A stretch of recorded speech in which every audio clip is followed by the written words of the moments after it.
Wow! Masarap at malinamnam.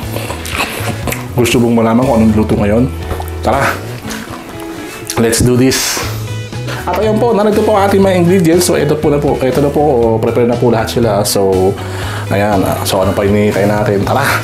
Let's do this! At ayun, simulan na natin. Ito, maglalagay lang po tayo ng ating water. So, ayan po.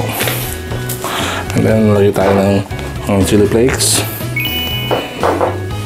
Soy sauce.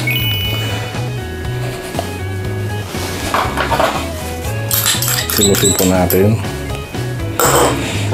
Oyster sauce. Sugar. And then, sesame oil. So, ayan po. After that, mix lang po natin sila. Yan. Ayan, okay na po siya. And then, set aside po natin siya. At ayun, bali, nagmix na po tayo ng ating sauce. So, ngayon naman po is, buksan na po natin ang ating. Ayan po. So, ayan, okay na po. And then, lagyan na po natin ang ating wok. And then, maglalagay na po tayo ng ating water.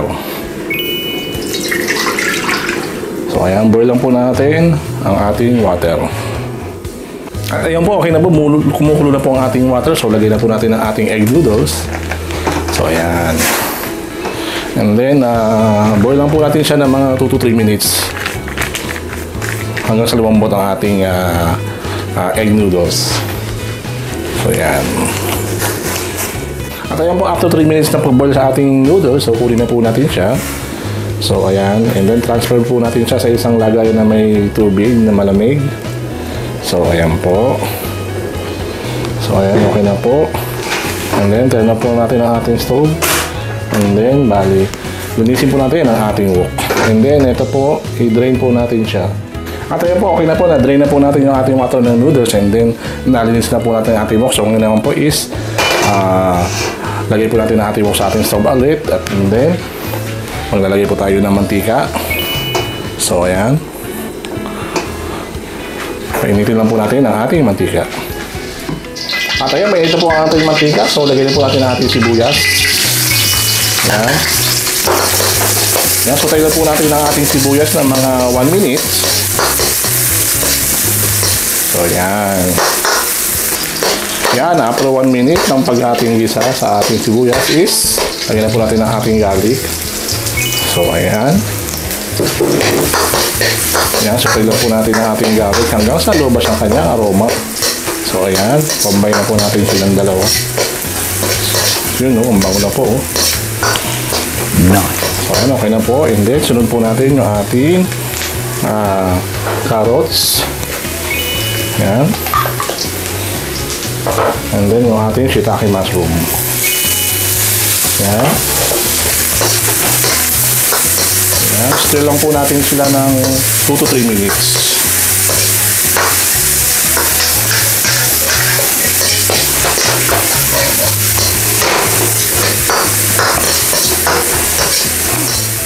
Ayun, after 3 minutes ng ating pag-stir is, sunod po natin yung ating shrimps. So, ayan po.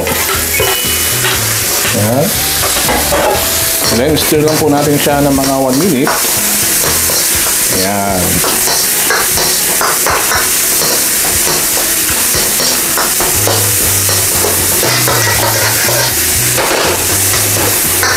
Ayan, okay na po siya. After 1 minute is, sunod na po natin yung ating noodles, yung egg noodles. So, ayan po. Stir. Ayan. And then, sunod lagay po natin yung ating sauce. So, ayan. No. Ayan, bali cook lang po natin siya ng mga 2 to 3 minutes. So, ayan.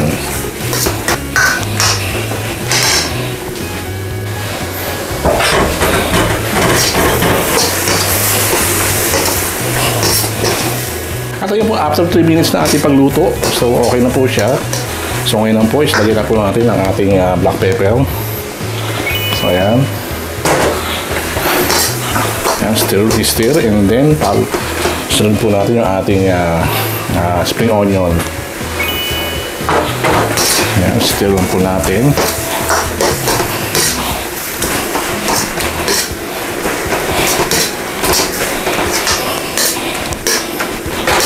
So, ayan, okay na po siya. And then, turn off lang po natin ang ating stove. Okay na po siya, luto na siya. So, ayan, luto na po ang ating stir-fried garlic egg noodles. Wow! At ayun po, tapos na tayo magluto. Siyempre, transfer naman po natin siya sa ating serving plate. So, ayan po. Ayan.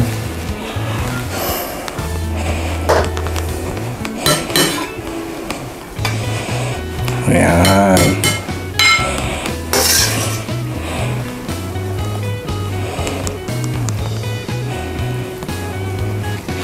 So, ayan. And then, garnishan po natin siya ng ating fried garlic.